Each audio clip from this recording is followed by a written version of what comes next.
राज्यातील शेतकऱ्यांसाठी आज सकाळच्या 25 ताज्या आणि ठळक बातम्या। मागील वर्षीच्या खरीप हंगामात झालेल्या नुकसानीसाठी 93,719 शेतकऱ्यांना पीक विम्याच्या माध्यमातून 113 कोटी 18,44,00,000 रुपये नुकसान भरपाई मिळाली। अपडेट आहे नागपूर जिल्ह्यातील। बुलढाणा जिल्ह्यातील 4,587 शेतकऱ्यांच्या खात्यात प्रत्येकी 50,000 रुपये प्रोत्साहनपर अनुदान जमा करण्यात आले असून आतापर्यंत 19 कोटी 84 लाख रुपये वितरित करण्यात आले आहेत। अद्यापही 366 शेतकऱ्यांची ई-केवायसी प्रलंबित असल्याने त्यांचे अनुदान रखडले आहे। त्या शेतकऱ्यांनी आजच आपले सेवा केंद्रावर जाऊन ई-केवायसी करून घ्यावी। पीएम किसान आणि नमो शेतकरी महासन्मान निधी या दोन्ही योजनेचे मिळून राज्यातील शेतकऱ्यांच्या खात्यात आतापर्यंत 36,816 कोटी 85 लाख रुपये जमा करण्यात आले आहेत।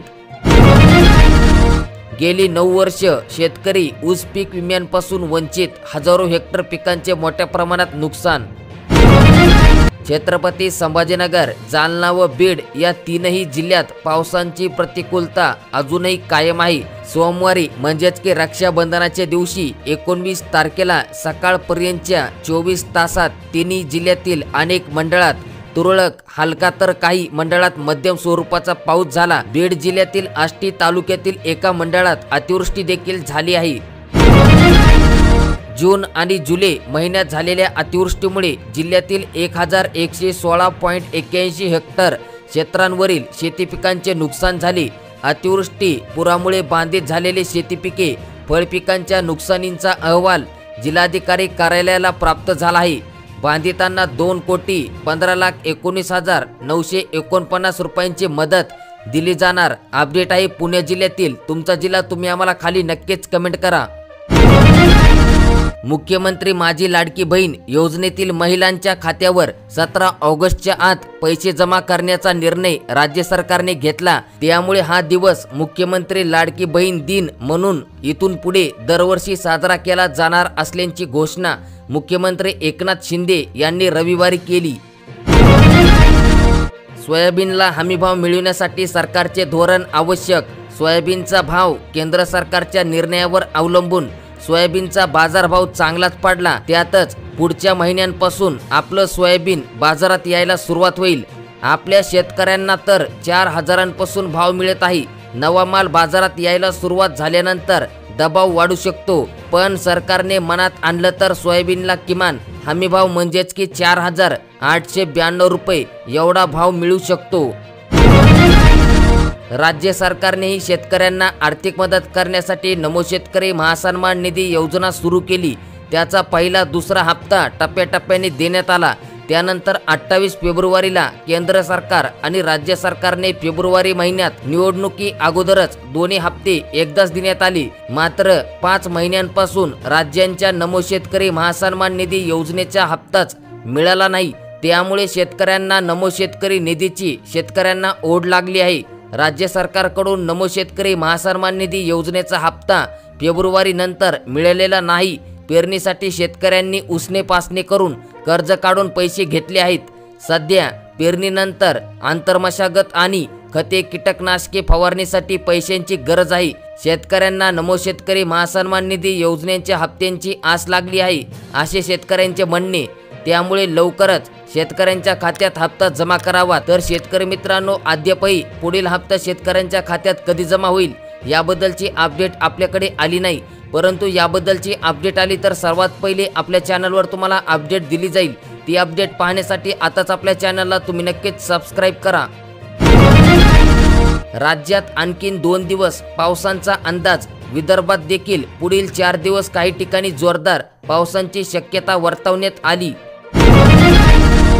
माझी लाडकी बहीण योजनेअंतर्गत मोठी घोषणा म्हणजेच की बँक खाती वापरात नसल्याने मुख्यमंत्री माझी लाडकी बहीण योजनेतून जमा झालेले पैसे बँकांनी दंडापोटी कापून घेतल्याचे समजत आहे। शासकीय योजनांच्या लाभातून अशी दंड वसुली न करण्याबाबत आम्ही विभागीय आयुक्त तसेच सर्व जिल्हाधिकाऱ्यांना बँक व्यवस्थापनास सूचना करण्यास सांगणार असल्याची माहिती महिला व बालविकास मंत्री आदिती तटकरे यांनी दिली आहे। ई पीक पाहणीची अट रद्द करा, शेतकऱ्यांना सरसकट मदत द्या. नागपूर जिल्ह्यातील अपडेट. अनिल देशमुख यांची मागणी.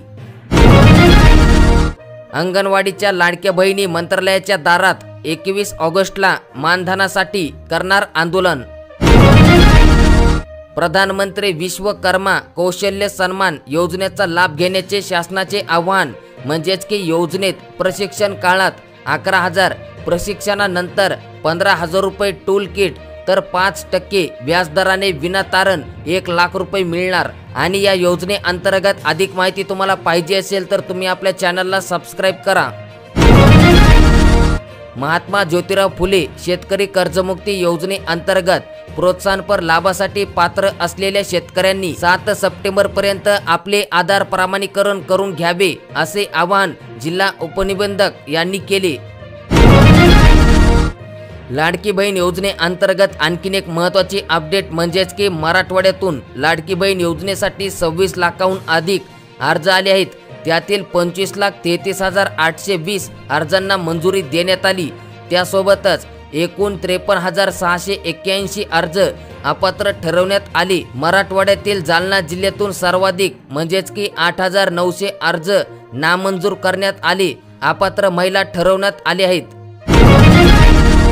खरीप व रब्बी हंगामासाठी शेतकऱ्यांना बँकेमार्फत पीक कर्ज उपलब्ध करून दिले जात आहे. मात्र यंदाचा खरीप हंगाम संपण्यावर आला असताना शेतकऱ्यांना अद्यापर्यंत कर्ज वाटप होत नसल्याचे चित्र परभणी जिल्ह्यात पाहण्यास मिळत आहे. त्यामुळे शेतकऱ्यांमध्ये नाराजीचा सूर आहे. महाराष्ट्रामध्ये आपल्या राज्यात म्हणजेच की महाराष्ट्रात विधानसभा निवडणुकीचे बिगुल नोव्हेंबरमध्ये वाजणार.